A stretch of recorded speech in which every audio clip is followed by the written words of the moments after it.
Bueno, para ir empezando vamos a hacer una oración, como siempre. Así que en el nombre del Padre, del Hijo y del Espíritu Santo. Rey celestial, consolador, Espíritu de la verdad, que estás en todo lugar y todo lo llenas, tesoro de bienes y dador de vida, ven a habitar en nosotros y purifícanos de todo pecado. Tú que eres bueno, salva nuestras almas. En nombre del Padre, del Hijo y del Espíritu Santo. Amén. Bueno, la idea de hoy es arrancar con un tema que vamos a ir siguiendo a lo largo de varias charlas, que es la idea de comenzar a ver el desarrollo de la doctrina, los dogmas y de las ideas que se mantienen dentro de la Iglesia desde los primeros siglos, ¿no?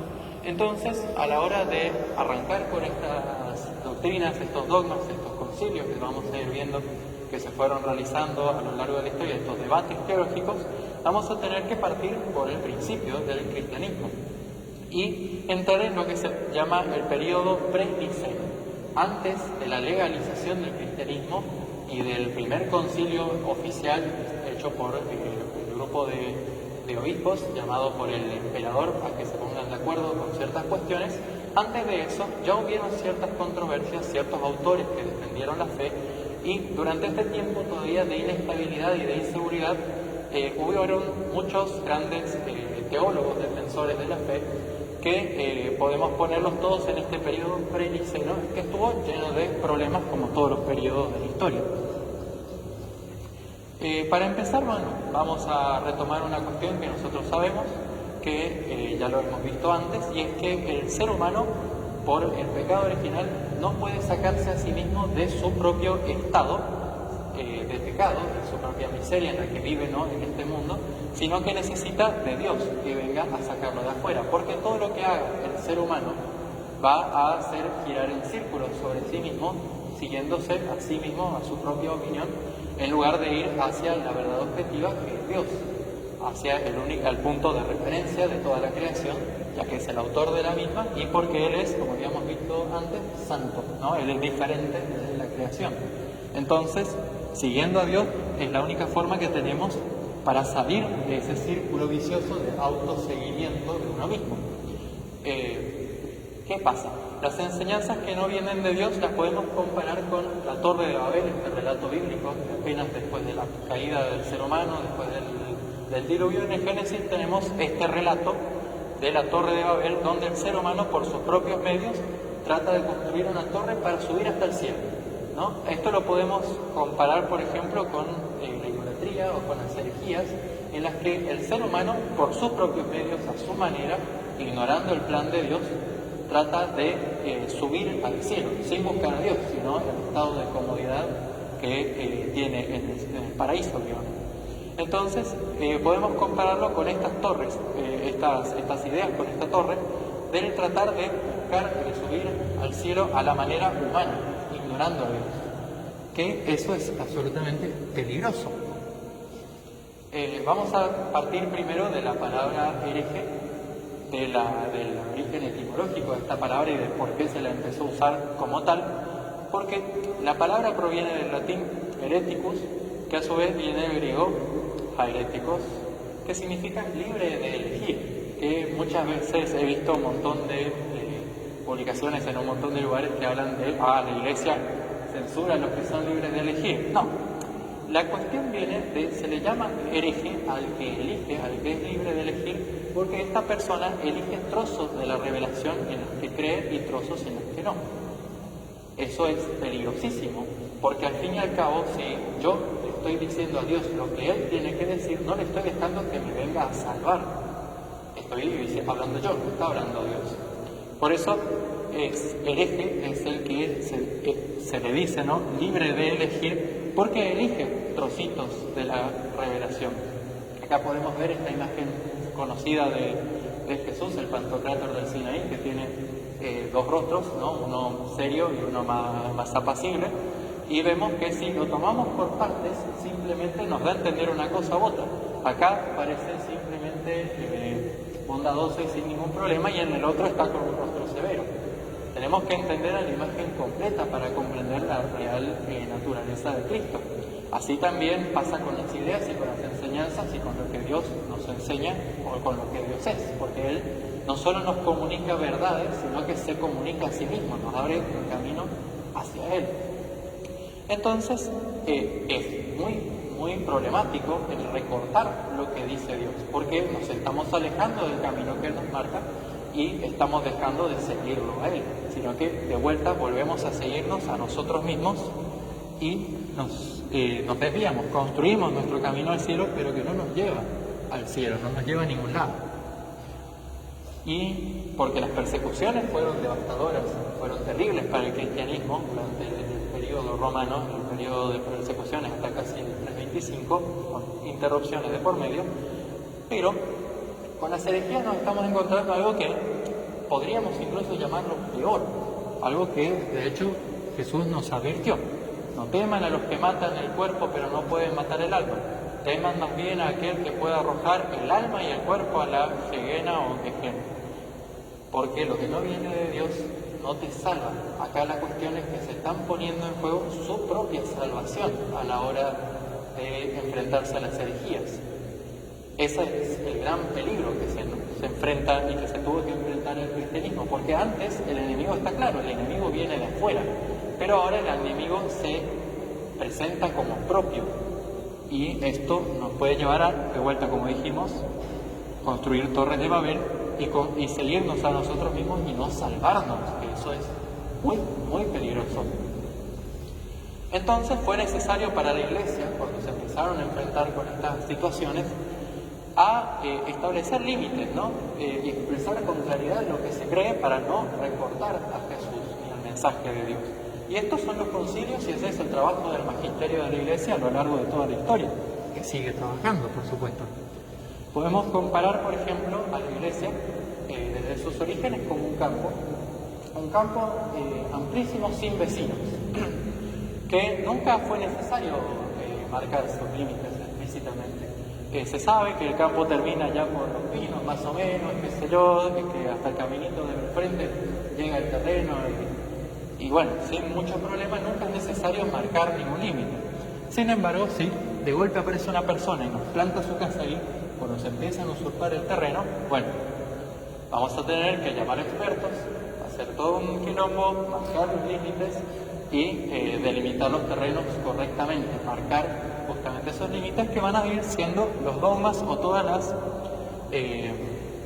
los planteamientos de la Iglesia en los que la Iglesia se pone firme. Entonces estos agrimensores, ¿no?, estos que vienen a medida de delimitar los terrenos de la verdad, son los obispos, sucesores de los apóstoles y bueno, teólogos y personas que participan, ¿no?, de estos concilios o de estos sínodos episcopales para encargarse de que se transmita correctamente la fe según lo que los apóstoles enseñaron.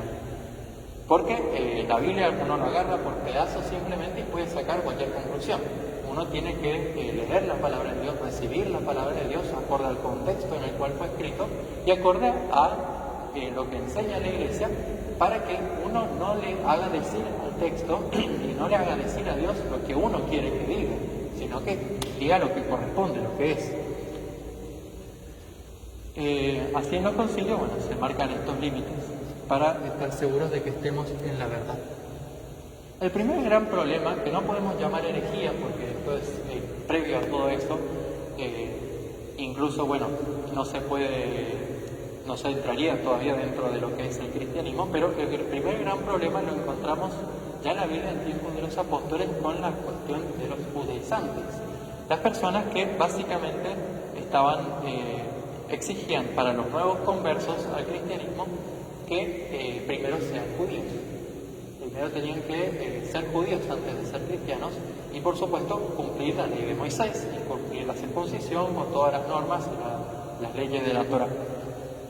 Cosa contra lo que los propios apóstoles estuvieron en contra, en especial el que más se dedica a explicar esto de que ya no es necesaria la circuncisión y ya no es necesaria la ley, es el apóstol Pablo en sus numerosas cartas, algunas veces muy tajante, llegando a decir, por ejemplo, los que quieren imponerles la circuncisión solo buscan quedar bien exteriormente y evitar ser perseguidos a causa de la cruz de Cristo. Esto fue durante el tiempo en el que los propios judíos persiguieron a los cristianos y presionaban a las autoridades locales para hacer lo mismo.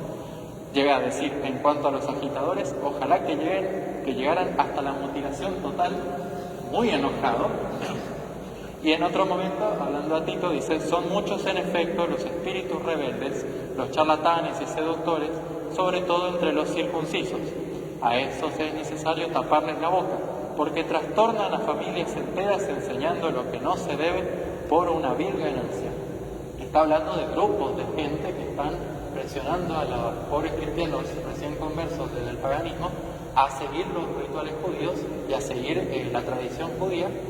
Y bueno, por supuesto, como es lógico, se tiene que la Iglesia dar una opinión, dar una certeza, dar una especie de dogma, si se quiere, aunque todavía no existe la palabra de dogma, pero se convierte en un asunto para toda la Iglesia. Así que se tiene que reunir los miembros importantes de la Iglesia en una asamblea y decidir qué hacer con esto. Esto lo encontramos en la Biblia. Los apóstoles, como nos narra el libro de los Hechos, a raíz de esto se produjo una agitación. Pablo y Bernabé discutieron vivamente con ellos y por fin se decidió que ambos, junto con algunos otros, subieran a Jerusalén para tratar esta cuestión con los apóstoles y los presbíteros. Los apóstoles y los presbíteros se reunieron para deliberar sobre este asunto. Se reunieron a hacer una especie de concilio, como posteriormente se llamarían, aunque bueno, en ese momento no existía esa palabra, pero se reunieron para comenzar a debatir sobre esta cuestión. Y en esta cuestión vemos, en esta especie de junta, ¿no?, entre los apóstoles y demás personajes importantes de la iglesia temprana, vemos el funcionamiento de la iglesia como lo tenemos prácticamente ahora. Incluso se dice de que al cabo de una prolongada discusión, Pedro se levantó y dijo, la discusión termina cuando Pedro habla, él es el que la termina por completo. Dice, hermanos, ustedes saben que Dios desde los primeros días me eligió entre todos ustedes para anunciar a los paganos la palabra del Evangelio, a fin de que ellos abracen la fe. Y Dios, que conoce los corazones, dio testimonio en favor de ellos, enviándoles el Espíritu Santo, lo mismo que a nosotros. Él no hizo ninguna distinción entre ellos y nosotros, y los purificó por medio de la fe. Bueno, el discurso sigue, pero se nota la preeminencia que tiene Pedro por sobre todos los demás. Y acá podemos ver el funcionamiento de la iglesia, como continúa en el libro de los Hechos, ya el funcionamiento de la iglesia temprana, porque dice, entonces los apóstoles, los presbíteros y la iglesia entera, ¿no?, estos reunidos allí en Jerusalén, decidieron elegir a algunos de ellos y enviarlos a Antioquía con Pablo y Bernabé. Eligieron a Judas, llamado Barsabás, a Silas, hombres eminentes entre los hermanos, y les encomendaron llevar la siguiente carta.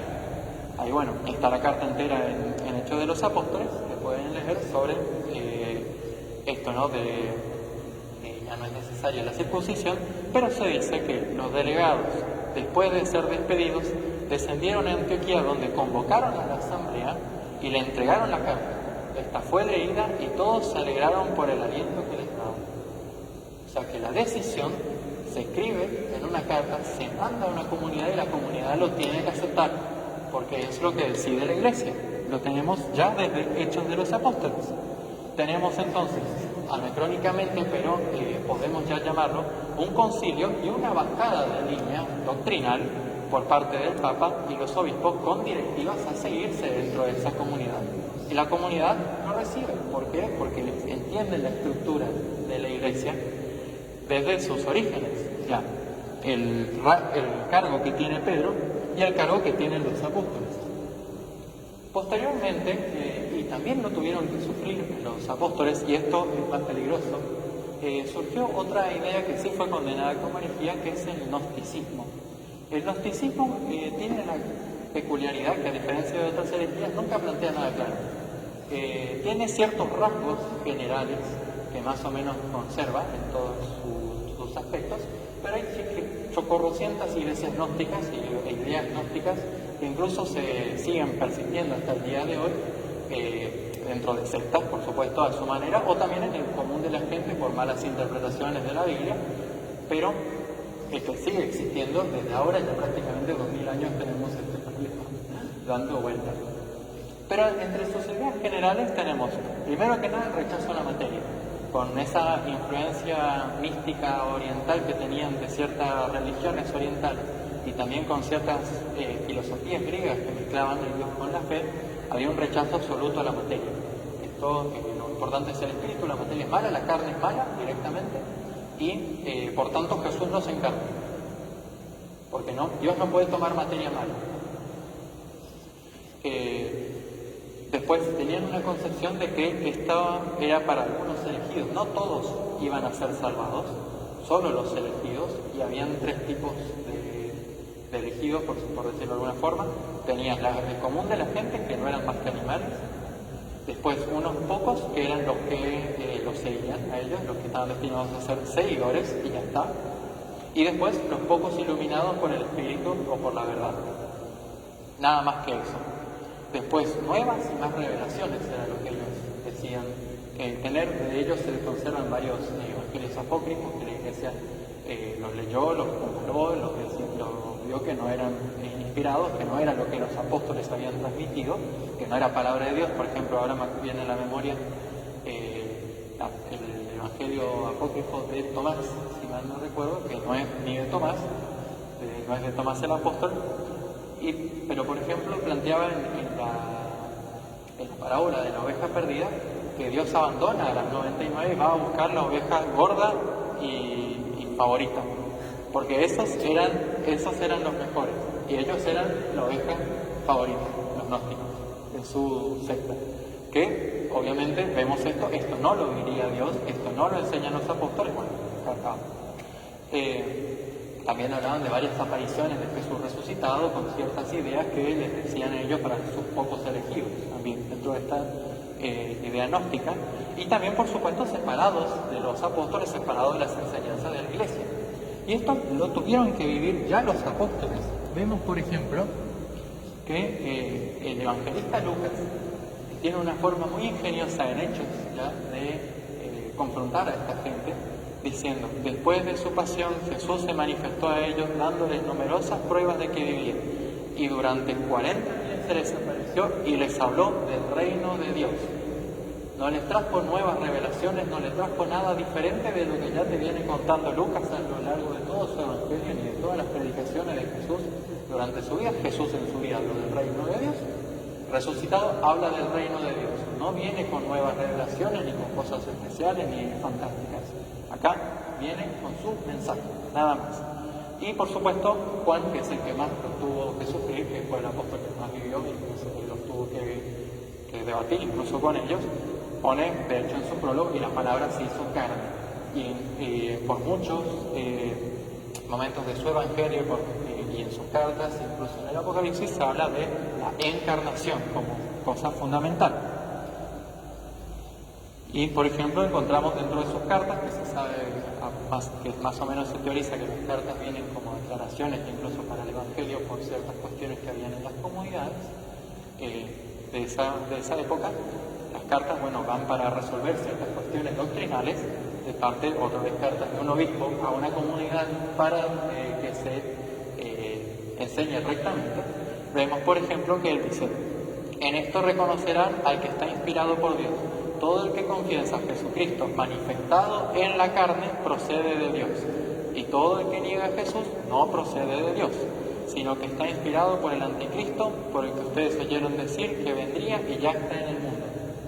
Acá directamente dice Jesús, todo el que confiesa a Jesucristo manifestado en la carne procede de Dios. No hay acá esto de las ideas de la no encarnación de Jesús, sino que es una aparición del verbo, y una idea medio rara. Y por ejemplo, su propio discípulo, obispo de Esmirna, San Policarpo, tenemos las cartas que él escribió a las demás comunidades. En la carta a los Efesios de él dice: por lo tanto, abandonando la vanidad de la muchedumbre y las falsas doctrinas, volvámonos a la palabra que nos fue transmitida desde el principio. Se vuelve a lo que enseñan los apóstoles. No hay nuevas revelaciones, no hay nuevas ideas, en el sentido de que ciertas ideas especiales para algunas personas o ciertas nuevas tendencias que son llamativas, porque siempre surge alguien queriendo agregarle algo a la revelación. No vaya a ser cosas que Dios se quede corto con lo que nos enseña. Y eso va a pasar mucho a lo largo de la historia hasta hoy en día. Hay varias cartas de él, que después si quieren en el grupo lo puedo pasar. Hay un un documento entero de los padres apostólicos, que son los padres que conocieron a los apóstoles, son discípulos de ellos, y bueno, de los padres apostólicos, que son ultra eminencias en estas cuestiones, varios de sus textos casi entran en el canon bíblico. Es más, por ejemplo, Hermas escribió un texto que se llama El Pastor, que habla sobre ciertas cuestiones de la confesión y casi entra en el canon bíblico, por poco no. Simplemente se lo considera, no, bueno, dejamos solo lo de los apóstoles que escribieron ellos, no vamos a poner los posteriores.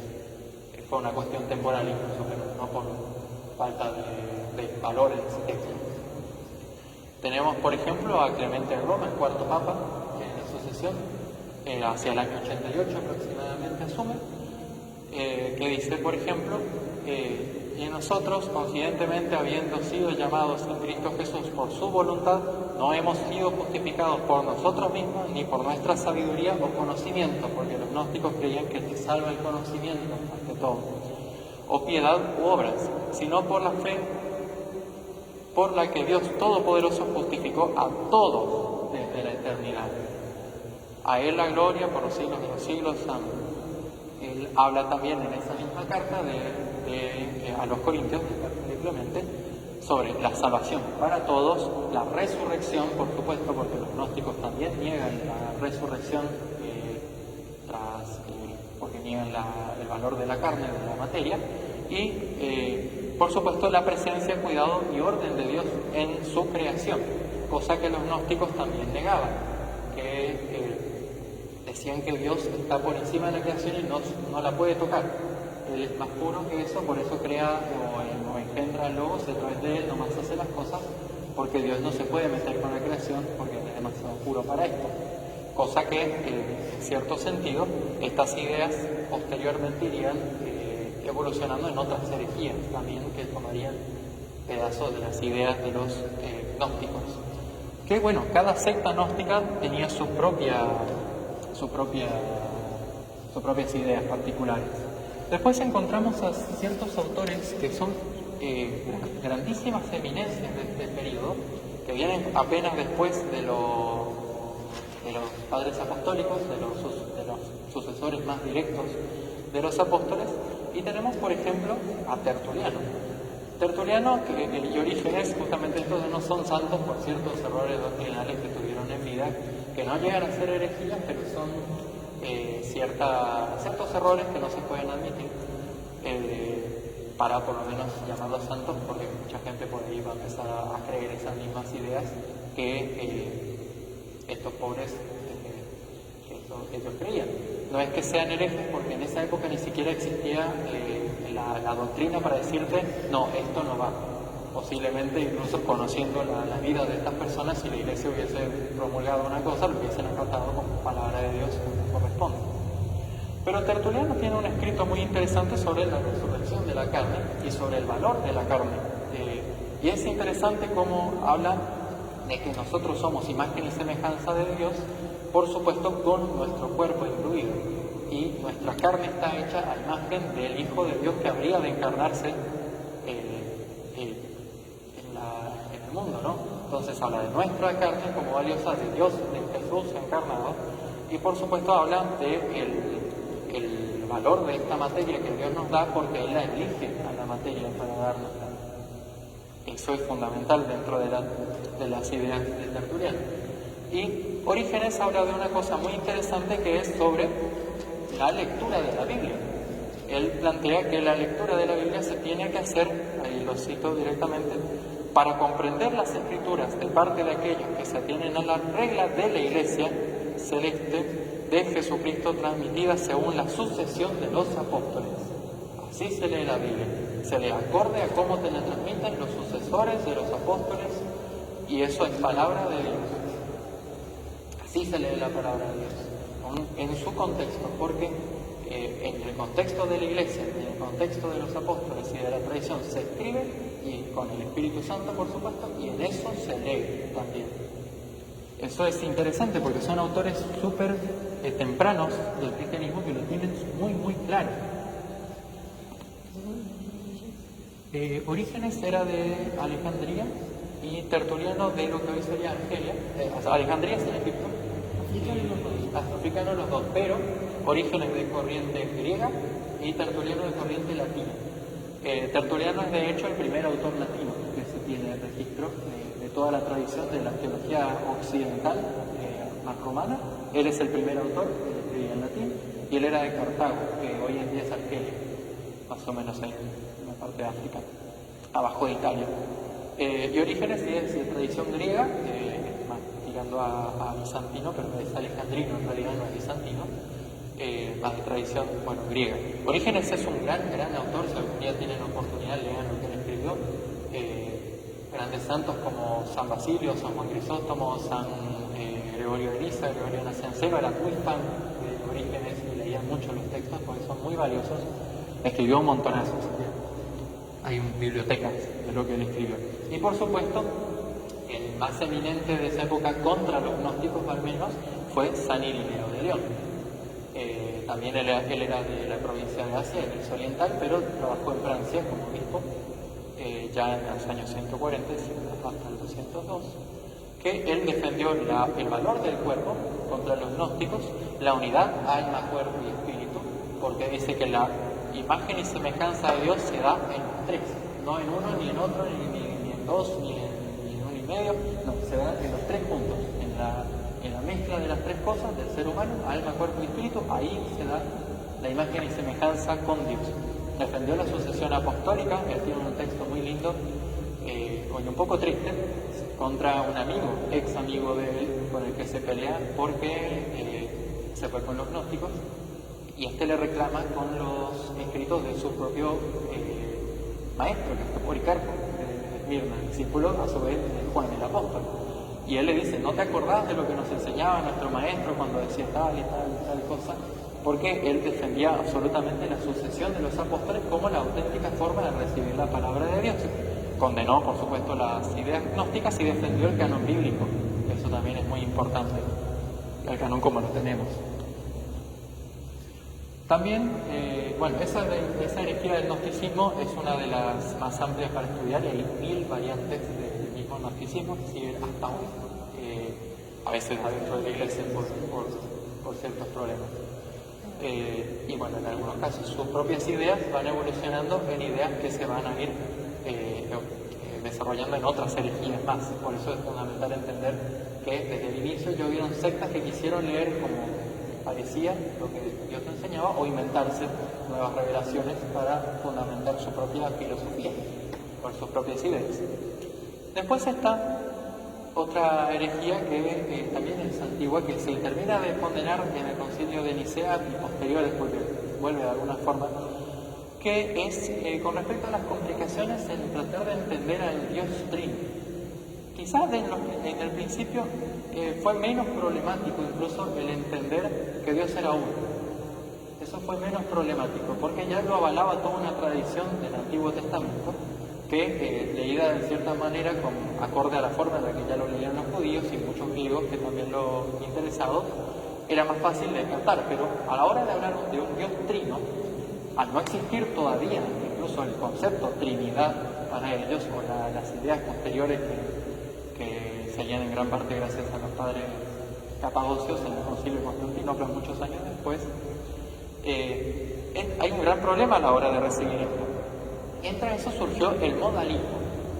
El modalismo, como su nombre lo indica, habla de los modos en los que Dios se va manifestando al mundo. Dice que Dios es una sola persona, no uno solo, sino una sola persona, que se manifiesta como Padre, que se manifiesta como Hijo, que se manifiesta como Espíritu Santo en distintos momentos de la historia, pero al fin y al cabo es uno solo y es una sola cosa. Esto es peligroso porque también nosotros podemos caer en esto si no sabemos dividir bien lo que corresponde a cada persona.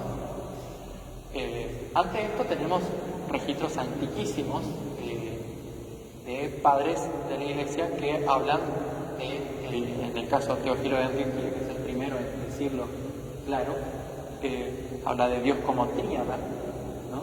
Todavía no existía el término Trinidad, que Tertuliano, que es el que lo acuña, el término Trinidad. Teófilo de Antioquía primero dice tríada, él es de tradición griega, Tertuliano, como dijimos, de tradición romana. Él acuña el término Trinidad y le pone a esto que es uno en Dios, le dice esto es la sustancia de Dios, y los demás son personas. Él es el que usa por primera vez estos términos para diferenciarlo clarito. Entonces vemos que desde el inicio estaba bastante claro la cuestión. Estaban los términos todavía quizá para llamarlo así, pero estaba bastante claro doctrinalmente qué era Dios. Era trino, o trino o tríada, como lo llamaba Teófilo de Antioquía.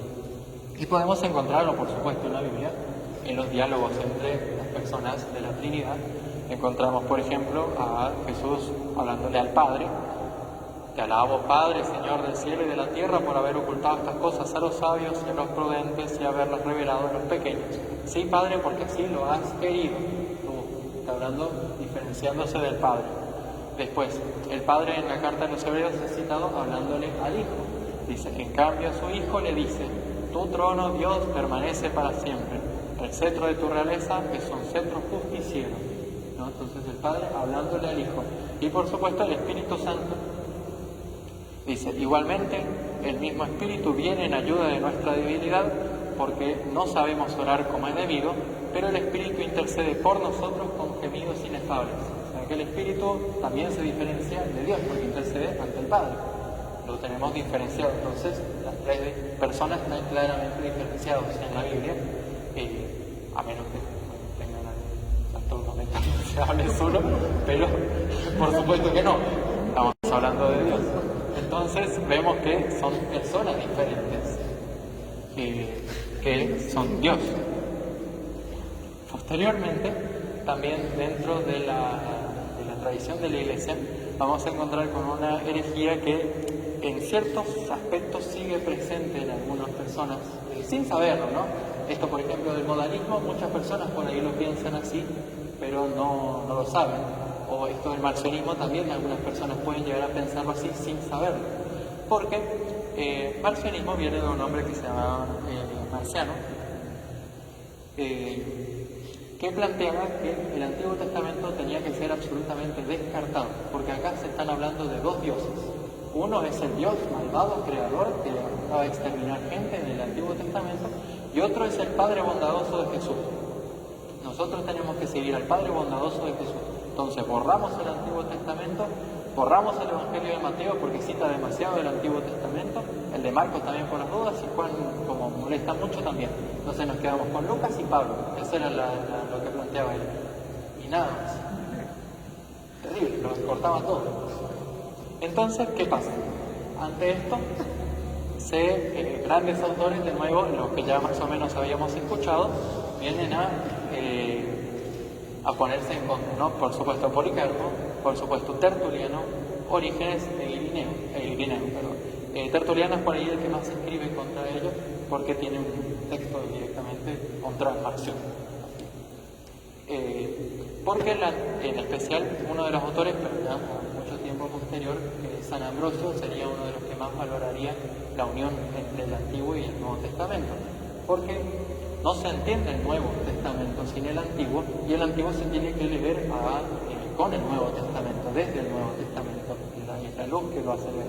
Y, por supuesto, Orígenes está muy enojado con mucha gente cuando escribe con respecto a cómo leer la Biblia, porque él dice que lo que no cuadra se tiene dentro de lo que Jesús, en la plena revelación, lo que a nosotros, a nuestro parecer humano, no nos cuadra del Antiguo Testamento, hay que leerlo de forma alegórica. Y ahí él va explicando en un montón de pasajes a lo largo de un montón de textos cómo ciertas cosas, por ejemplo, hay una del Antiguo Testamento que dice que agarrar a los primogénitos del enemigo y romperlos contra una piedra. Está hablando, Orígenes dice que esto es una batalla espiritual, no es matar gente. Está hablando de acabar con los males desde su origen, desde lo primero, desde donde empiezan a surgir los males dentro de uno, agarrar y descartarlos. Entonces, Orígenes en especial se encargó de evitar que la gente, como él los llama los simples, lean con miedo el Antiguo Testamento, pensando que Dios es malo, que destruye ciudades y qué sé yo, no sé cuánto, porque hay que leerlo de forma alegórica. esas cosas que no cuadran acorde a la plena revelación de Jesús. Y por supuesto iremos ante todo con lo transmitido por los apóstoles. Así más o menos se fue acabando con el marcionismo. Después encontramos con el montanismo. El montanismo no puede caer dentro de la palabra herejía, de vuelta porque es anterior a la palabra, pero es porque tiene errores de carácter doctrinal dentro de su formulación. Por ahí no tanto dogmas, no contradice tanto los dogmas, pero tiene ciertas ideas así que son muy dañinas para el cristianismo porque van en contra de lo que Jesús enseña, en contra de lo que nos transmiten los apóstoles. Ellos decían ser carismáticos e inspirados. Ellos se decían casi dueños del Espíritu Santo. El Espíritu Santo estaba en su secta, ellos se separaban de la iglesia, y que ellos todo era guiado por el Espíritu Santo y todos ellos tenían la verdad por él.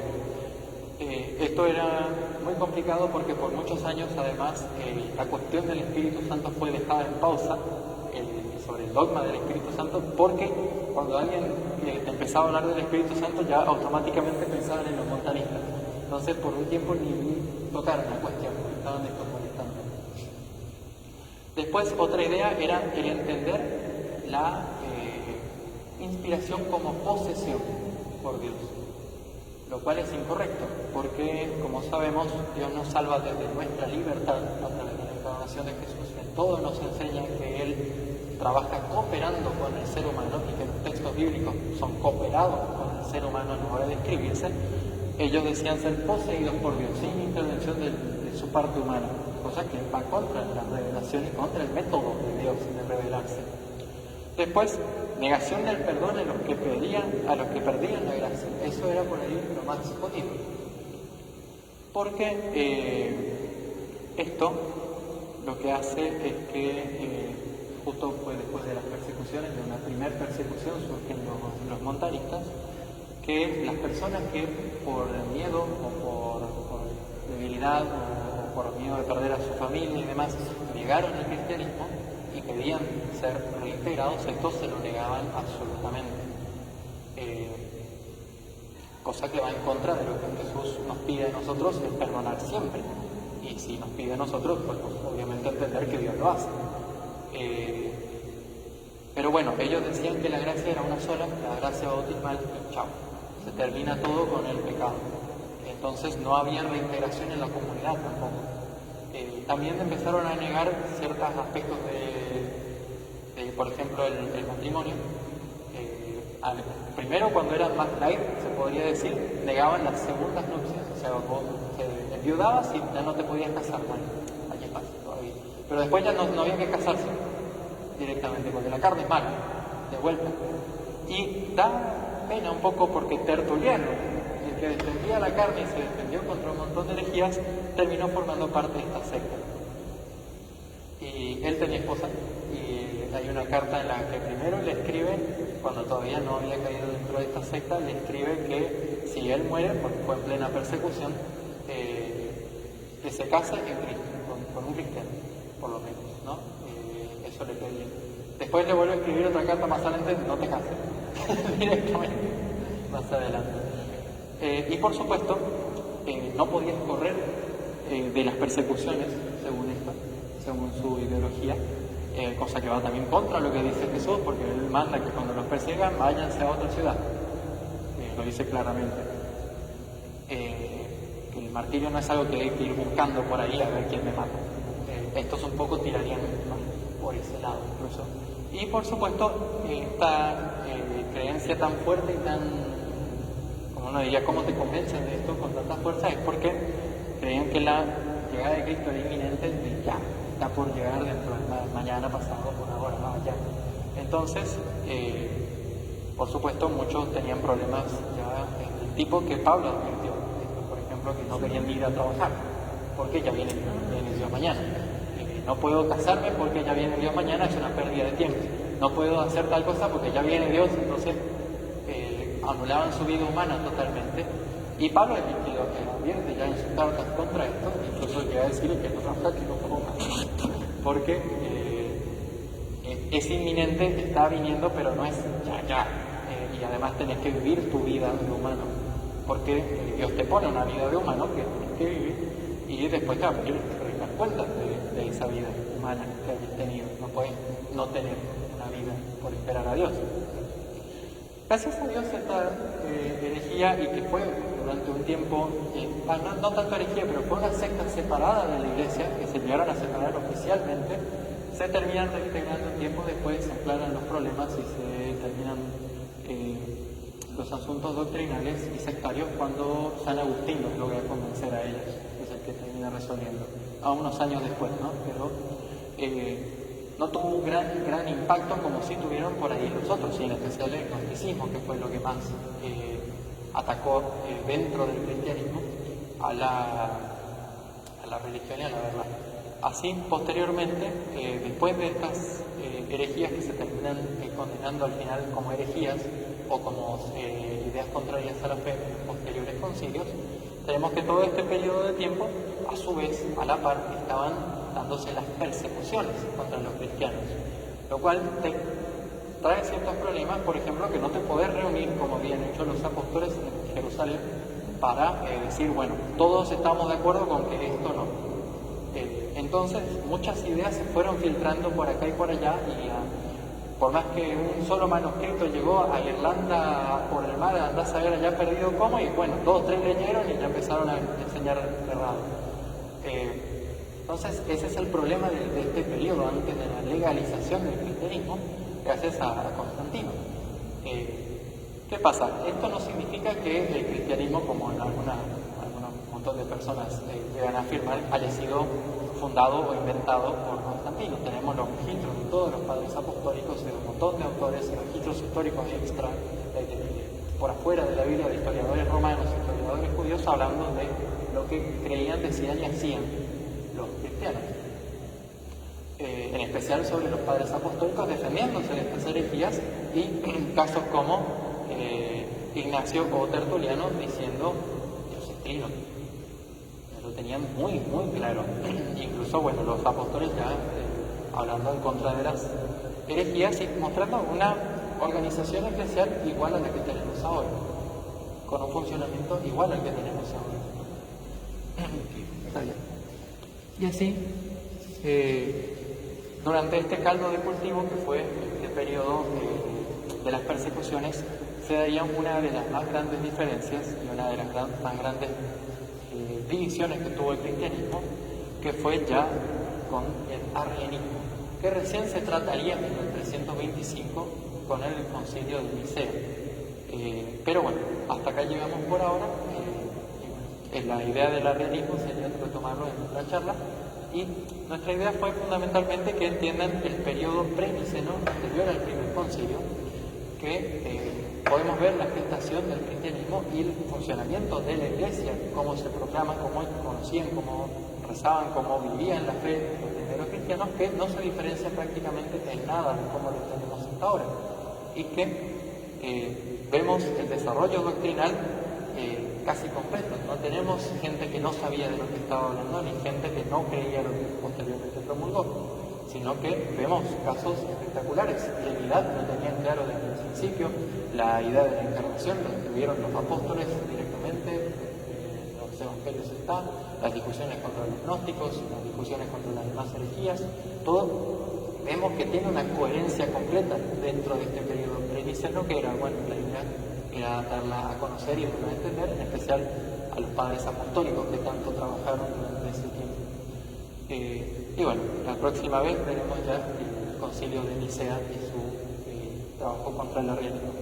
Así que bueno, hagamos una oración para ir terminando. A la Virgen, en nombre del Padre, del Hijo y del Espíritu Santo. Alégrate María, Virgen y Madre de Dios, llena eres de gracia, el Señor es contigo. Bendita tú eres entre todas las mujeres y bendito es el fruto de tu vientre, porque de ti nació Cristo, Salvador y Liberador nuestro.